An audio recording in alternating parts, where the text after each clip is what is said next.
whatever he says. We're at these two parties no longer have they don't represent coherent a coherent group of interest groups. But whatever Trump says becomes what Republicans believe, and they fall into lockstep. Biden does not have the charisma or the power or the energy. All right, this is one of the most stupid, ignorant comments that I hear among pundits all the time. I mean, Nick Gillespie, right? I believe he has a PhD. He should know better, right? If Donald Trump stepped outside of right-wing tendencies, right, he would no longer be dominant on the right.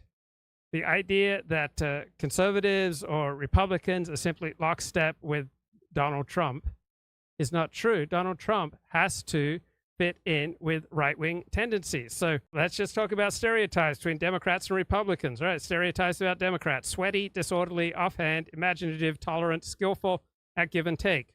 And I'm reading here from a 2024 book, the second edition of Predisposed Liberals, Conservatives, and the Biology of Political Differences.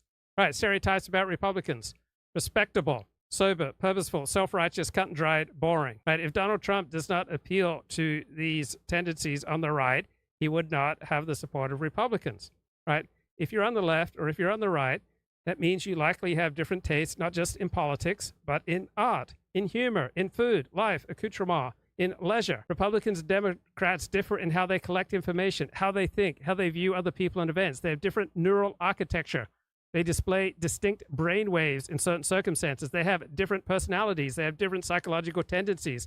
They pay attention to different stimuli.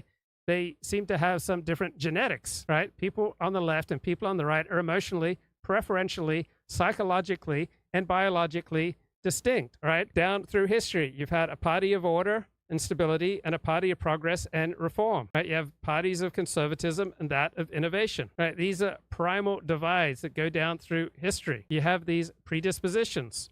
So the Reform Party, the Democrats in this case, is typically associated with support for equality, novel ways of doing things. The right is associated with support for authority, hierarchy, order, and traditional ways of doing things.